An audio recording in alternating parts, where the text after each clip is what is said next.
Faith, and welcome to Faith's Take, where I talk about anything and everything that I find interesting, and allow me to wish you all a happy Life Day. As you can see, I've got my celebratory traditional Life Day robes on, and I hope you're similarly attired, because it's time to take a look at one of the best/worst things ever put on this earth, the Star Wars Holiday Special. First, let me set the stage here. The first Star Wars movie came out in 1977. Now in the 70s, blockbuster movies and sci-fi films weren't a dime a dozen like they are today. Along with Steven Spielberg's 1975 film Jaws, Star Wars was a real trailblazer, and we can thank it for the storm of fun popcorn flicks we have now. No one in Hollywood thought anything would come of the franchise, but it was so different and experimental, and it obviously became crazy successful. But how do you possibly follow something like that up? They couldn't get Episode 5 out fast enough, so they decided to create a holiday special. And boy, was that the biggest mistake they could have made. This is the first of what ended up being many examples of Star Wars creator George Lucas's power not being called into question, and nothing but pure insanity occurs as a result. We all know about the Star Wars prequels, and it actually makes sense why those got made, even though they were so terrible. You're not going to go up to one of the most successful and influential filmmakers of all time and tell them you can't put that obnoxious alien in your movie. But back in 1978, it was a simpler time, and a director with only one blockbuster under their belt could do whatever they want to without question, because God knows that's the only way something like this could come to be. So let's go full light speed ahead into the Star Wars Holiday Special. To start off, we're thrown right into some action as we see Han Solo and Chewbacca trying to get away from the Empire. Chewbacca is worried that he won't get home in time for Life Day, apparently a traditional Wookiee holiday that was obviously made up just for this. Then we're thrown right into the opening credits, which really serves just as a warning for what's to come. Santa's Death Armada! I'll get you back there in time, pal. Trust me. That's great, because I got a job interview with Lando I really need to get to. Hey, it's not scrolling at an unpleasant angle. I can't read it. The Star Wars Holiday Special. Just in time for Life Day! With Anthony Daniels as C-3PO. Oh man, it's so hot. Oh. Peter Mayhew as Chewbacca. Oh god, you think you're hot? I'm seconds from death. Big black. Introducing Chewbacca's family. And many a scream yourself awake nightmares. With special guest star Beatrice Arthur. And her famous erotic fan dance. Art Carney As Beatrice Arthur. on the Star Wars Holiday Special. Which, thankfully, will never be seen again by anyone who isn't watching tonight. Yep, if we fumble the ball on this thing, no big deal. The Star Wars thing is a one-off, and any mistakes we make will be quickly and quietly forgotten. Next, minutes already begin to feel like hours as we peek into Chewbacca's family at home. Yes, we're not so much introduced as thrust into the lives of Chewie's wife Mala, his son Lumpy, and his father Itchy. And all they do is wander around and grunt to each other. And yes, they only speak in the Wookiee language, and no, we don't even get any subtitles. And then at the 8-minute 26-second mark, the utter madness finally begins as we see Lumpy watch a miniature holographic circus. Even in Modesto, is there really enough pot around to make this thing happen? Really? Wow. Itchy, the lovable, threatening, deformed mutant hell dog. Well, it's fairly obvious now why Chewbacca volunteers for long tours away from home. And to think, Mala used to be the head of the Kashyyyk chapter of Now. Little known fact, fellas, inside that suit, Al Pacino. No kidding. Don't wait for it. Al Pacino riding Mickey Rooney. Wow. Sure wouldn't want to see him fall. It's not like that would enliven the proceedings at all or anything.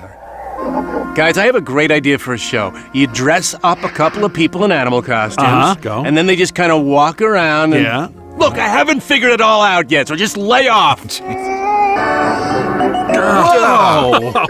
Well, it was inevitable. Someday I knew the moment would come when I'd have to gouge my own eyes out. This is it. No, Bill, stay your hand. There'll be plenty of other moments coming up. Be ashamed to let those go to waste. Well, good point. Cirque du Soleil. Why don't you just go ahead and kill me? Because I really don't think I can take another second of this, guys. I hate to say it because I know this is all on the up and up, but it almost seems kind of weird, you know?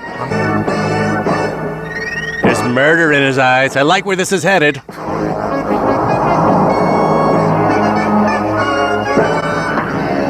And that was the introduction, folks. Now let's get on with the show. After that complete non sequitur, we see that Mala and Itchy are concerned about Chewbacca being so delayed, and they end up calling Luke and, randomly enough, a shopkeeper played by Art Carney to see if they have any idea where Chewie and Han could be. Oh, R2, look. It's Chewbacca's family. What I meant to say is run, it's Chewbacca's family. I bet now Luke wishes he had paid extra for that call blocking feature. R2, you're supposed to be watching that. And you're supposed to not be dressed up as an Oompa Loompa. There. Calm down. I mean, you know how Han and Chewbacca are. Anything could have happened. They could have stopped off somewhere or been held up by an asteroid storm. He died horribly. No. I wouldn't. Guys, I am dead now, right?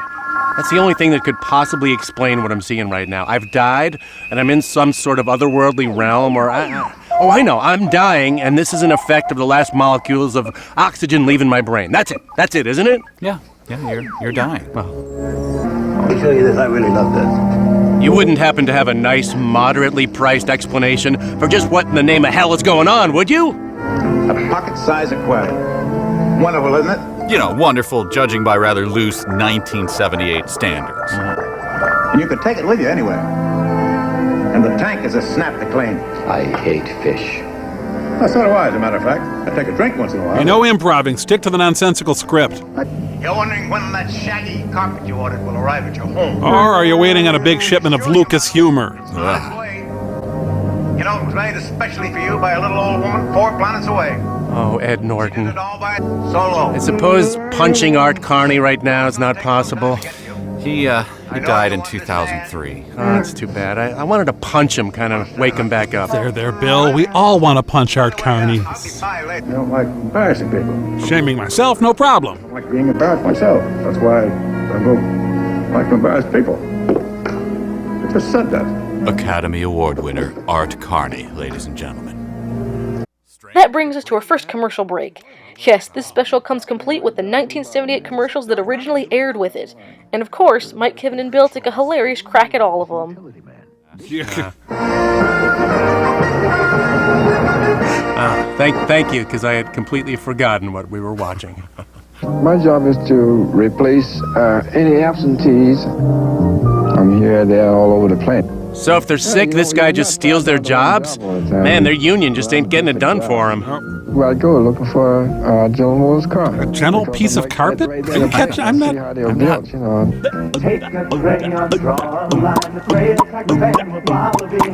It'll be fun for approximately 3.7 seconds.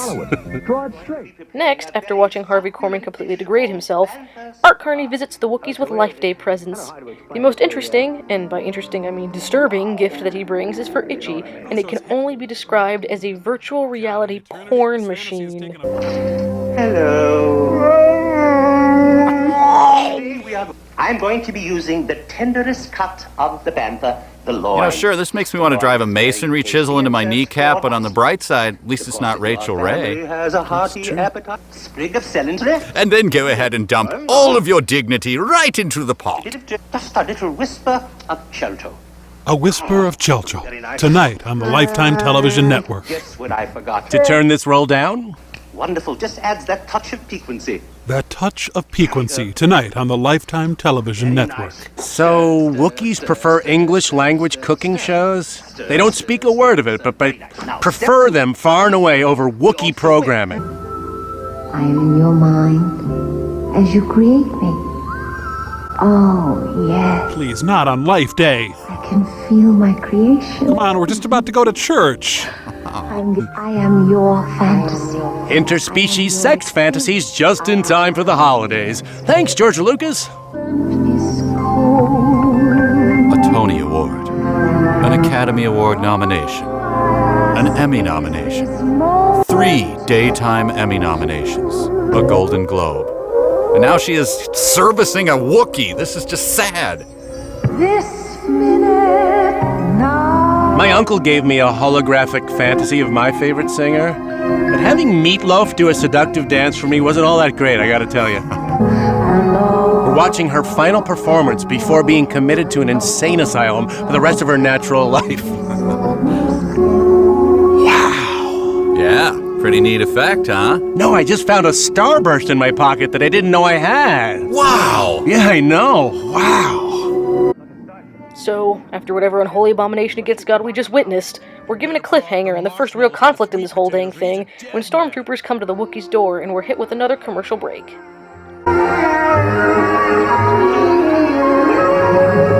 Franklin Codpiece Company, can I interest you in a codpiece? The Star Wars Holiday Special will continue in a moment. Oh, please, no, not on our account. Oh, haven't you enough? Don't worry. Then on Dallas.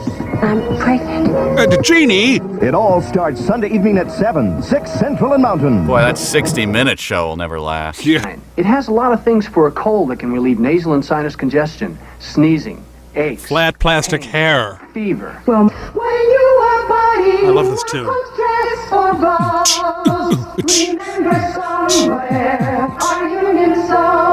They're sewing an unending supply of hideous pantsuits, apparently.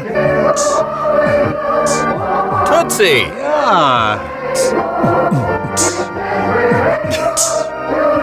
You know, I miss shrill union anthems. Wish they'd bring them back. If you want to do something that'll be genuinely appreciated, be choosy and get genuine value. Got it. So if I'm choosy, it's Belle and Jif. Merry Christmas, Daddy. For me? No, for Anwar Sadat. No, of course it's for you. Dad. Reggie, the candy they named after me. How come they haven't made a Pooh Holes candy bar yet? Reggie, you taste pretty good. The villains begin to secure the house and question Mala and Chewbacca's whereabouts when Art finds the perfect way to distract them. I bet you'll never guess what it is. Can you guess? Can you guess? A holographic box which plays a music video by Jefferson's Starship. I knew you'd never be able to guess that. Don't worry, son. They can't shoot straight and they're easy to kill. We came to invite you over for a cup of Life Day punch, and you will be watching football with us, no? Holographic fantasy, anyone? Kind of holographic fantasied out. You got any straight-ahead entertainment? No, fresh out, I'm afraid. May I offer you some purple rings with people in them? Huh. Seems like you're just repackaging your holographic fantasy and hoping I won't notice. God, you're on to me. I like the funny colors. Hey guys, this Life Day, could you not get me a box that when open plays crappy quasi-religious power pop? I guess I could take that back. And I might as well tell you, Mike, this Life Day, I got you a fondue set. Oh, nice. That plays the music of the Alan Parsons Project. Oh. Yeah. So this all happened a long time ago in a galaxy far, far away, right? So they say, yeah. So there's very little chance of it ever getting close enough to affect us. I think we're safe, Bill. Ugh, Art Carney's musical box is horribly out of tune. You should send it back. Art Carney's musical box. That's what this is.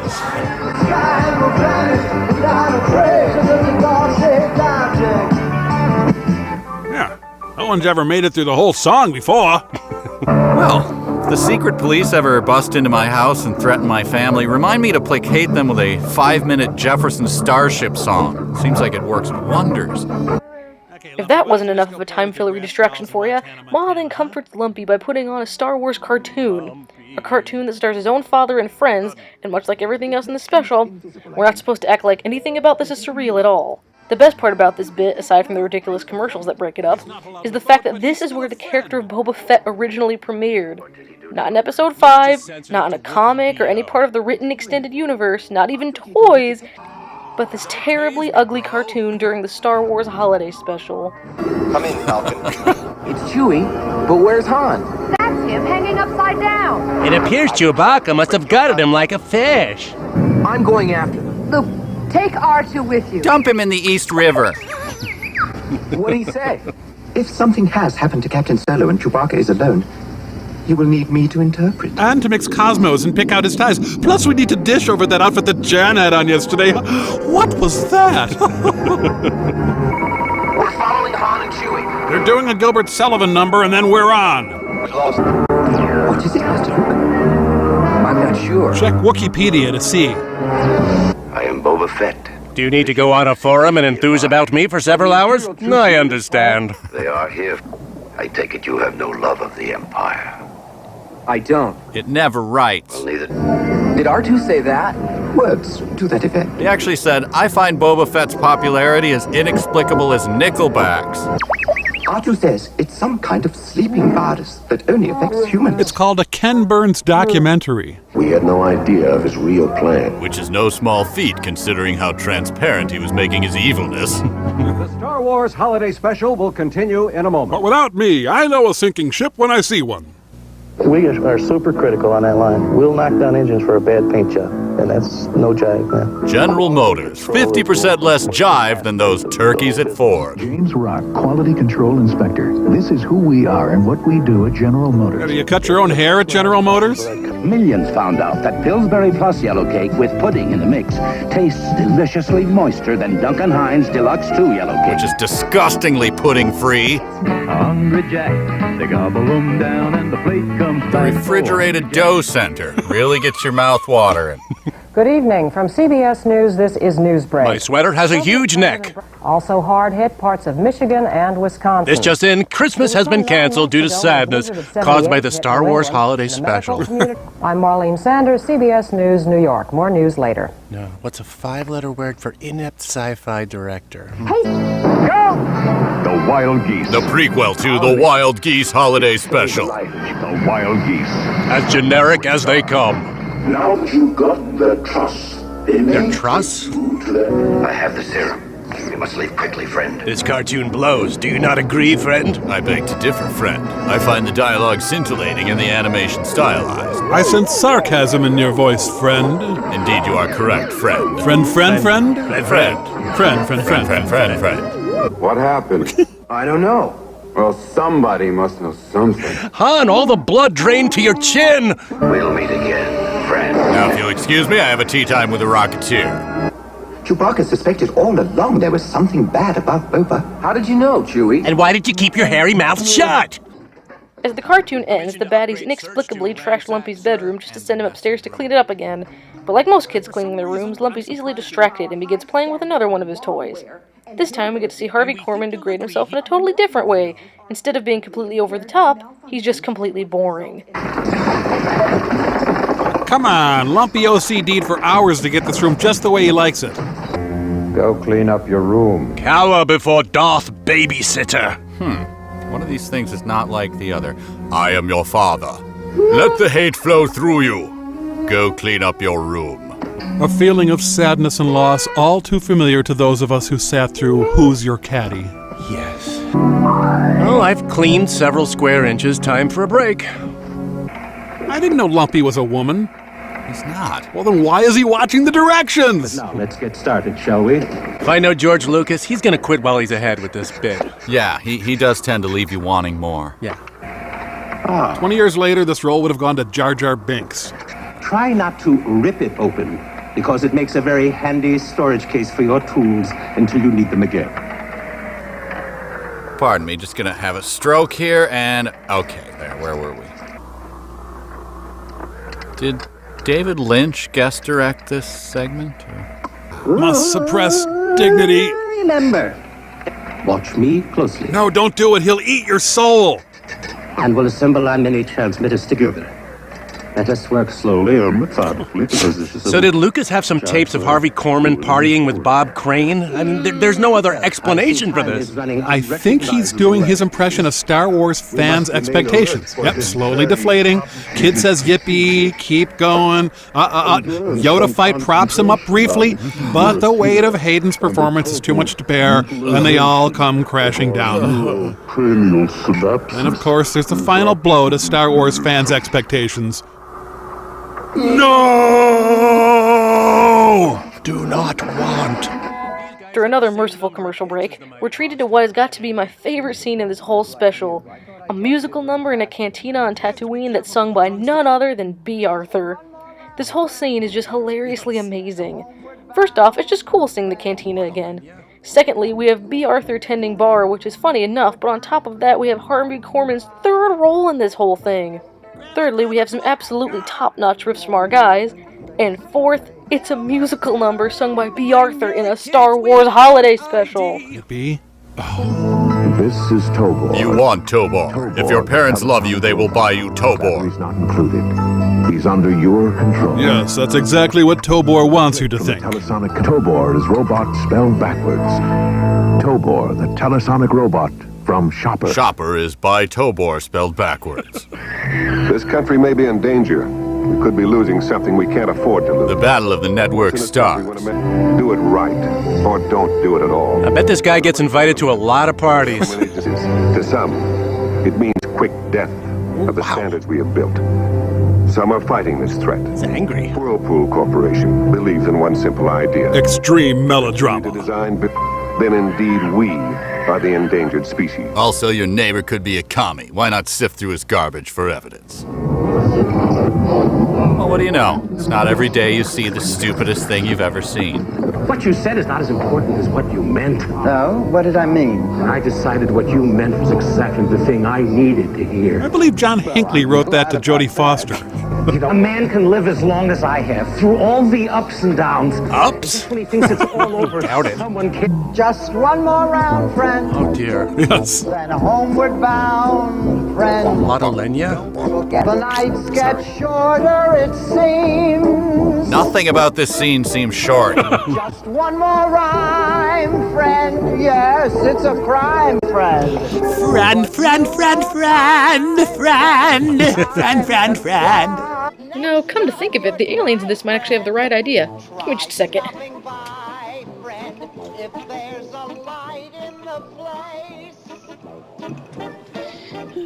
There we go. Alright. I've heard less repetitive ringtones than this song.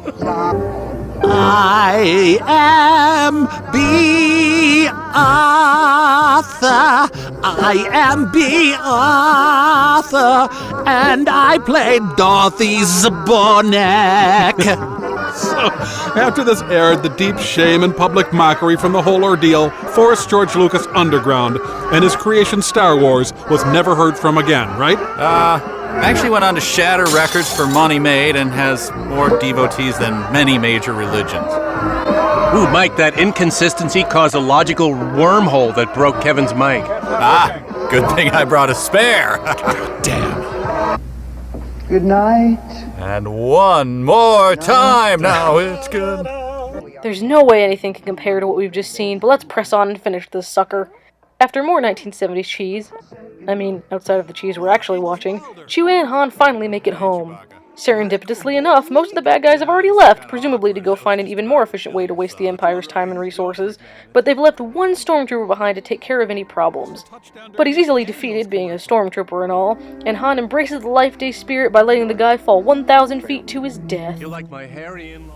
The Star Wars Holiday Special will continue in a moment. Despite the growing number of protesters outside our office. Tell her, Fred. Sure. Hi, I'm Fred, and I begrudgingly night manage the 7-Eleven to pay my alimony. Anison combines safety you expect with extra strength you want. Not to be confused with Anakin, the whiny son of Shmi. All across the country, they're lining up on the yellow brick road. The whiz is... Gimmicky. Forgettable. The whiz is... Off-putting. Destined to age poorly. The whiz. It's joy. It's laughter. It's music. It's written by the director of Batman and Robin. Rated G. Hey kid, come show me how to play a DVD. I can't figure out that remote you clowns have. They handle child in peril situations with the subtlety of the Home Alone movies.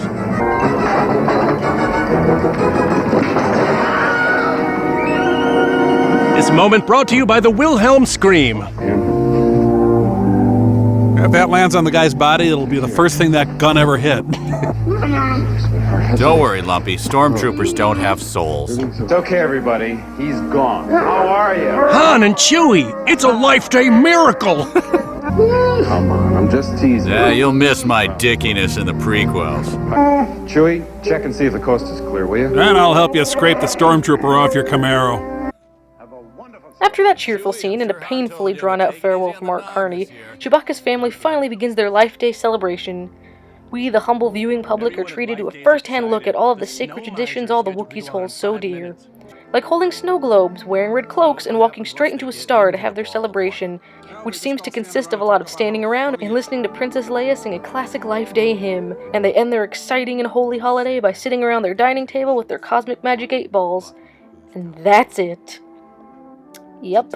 A total of 7 minutes and 25 seconds of this 2-hour special is actually dedicated to the actual Life Day festivities. Quite a bit of build-up for such an unsatisfying payoff. This is a general alert. The Grinch has stolen Life Day. God, he gets around. Chewie. Nala. This day is for you. We know. Please leave. And may the Force be with you. Now I'm gonna use the Force to nuke me a hungry man.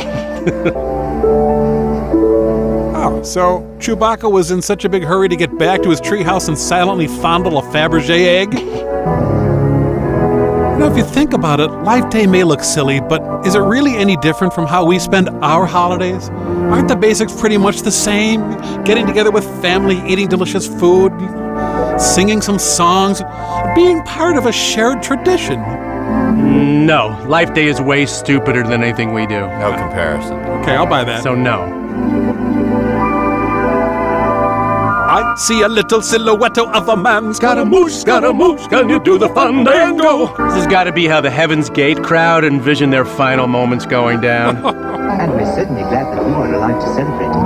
Well, you are part of the franchise. Chewbacca, we were so relieved to hear you were all right. The Life Day gifts we bought you were non-returnable, after all. No. Oh, my goodness.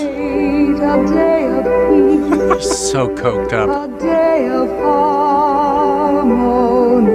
And walkie.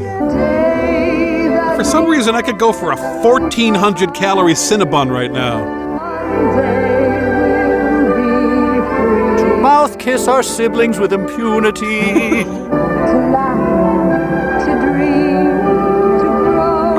These have ceased to be lyrics. It's more of a list, really.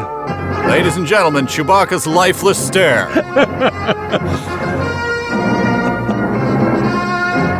Oh, hey, he's flashing back to that fun little sci-fi movie whose legacy they have just irrevocably tainted. So why are all of Chewbacca's memories from the perspective of someone observing Chewbacca? Why do none of his memories involve his family in any way? Sitting at home feeling smug, Alec Guinness suddenly spit takes his martini. Oh, dear. Yeah, there really was no hurry to get Chewie back for Life Day. It evidently lasts close to 60 hours. The most sacred of Life Day traditions. Button, button, who's got the button? The actors bow their heads in prayer that nobody will ever discover their real identities. That was the strangest thing I've ever seen, and I've watched Mulholland Drive backwards and underwater. I'm sure that's an interesting story in itself, but sadly we're out of time. So it's goodbye, friend. No, it's no. I'm sorry. Thank you for joining us for the Star Wars Holiday Special, and may you and your family have a lumpy Life Day and an itchy New Year. And there you have it, the Star Wars Holiday Special. As you can see, it's one of the biggest blunders of Lucas's career, and out of all of the lousy material he's made throughout his entire repertoire, this is the project he tried to wipe every trace of off the face of the earth. But of course, thanks to the internet, that didn't come close to happening. This is one of Hollywood's greatest head-scratchers, but I'm definitely better off having seen it. It's one of my absolute favorite pieces of bad media and movies, and also one of my favorite Rifftrax they've ever put out. I highly recommend hopping over to rifftrax.com and giving it a watch tonight. Thanks as always for watching, and happy Life Day, everybody!